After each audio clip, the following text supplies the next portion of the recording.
Hello. A bit over a year ago, I had a penile prosthesis surgically implanted. 4 years ago, I'd had a prostatectomy, and after 2.5 years, I had recovered some quite good erectile function. However, it was also quite obvious that there was a strong curvature of the penis. This is a syndrome known as Peyronie's disease. I had two opinions from two urologists. Both were adamant that the only option was to have a penile implant done, which I had done.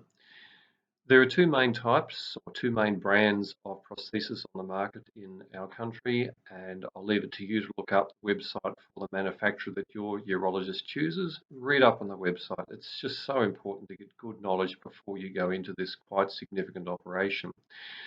In the product that I had, a product made by Coloplast, it has two chambers which sit inside the penis, a reservoir which sits inside your abdomen, and this is a model of what goes inside your scrotum.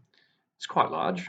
I mean, you can see by the size of my fingers, this is quite a significant object to have dangling down there between both testicles. The bulb at the bottom is a quite hard rubber bulb, and that is to pump into the penis to form the erection. If I can get two fingers to work.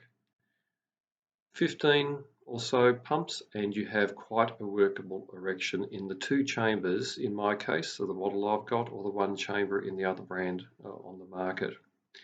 So the erection, the good thing is that's a really fast procedure.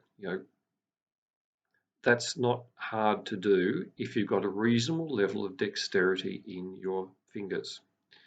You have to take care not to squeeze the wrong thing because it hurts like anything.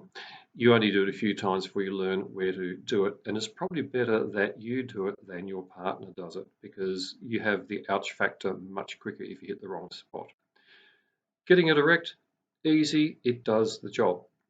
To get it down, I'll just turn it around a bit so you can see what is a little button on the underside, or whichever way the surgeon implants it, which might be different.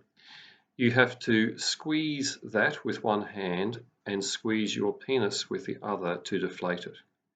That can be really hard to learn, and in my case it took 2 or 3 consultations after the actual operation to learn how to do that properly. If you don't do it properly, you don't lose your erection and you can't go out of the house. So that's probably one of the major drawbacks in the learning process. You need to practice, and my surgeon gave me this great little toy to practice on. The good thing is they really work, or mine really works. It's easy to get a spontaneous or a simulated erection. It is able to do its job perfectly well. It does feel hard in terms of as if you had two little garden hoses inside your penis.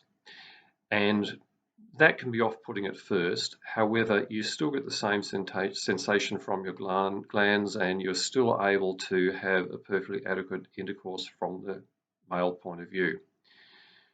Those are the good things. The bad thing is that it's really uncomfortable when it's at rest.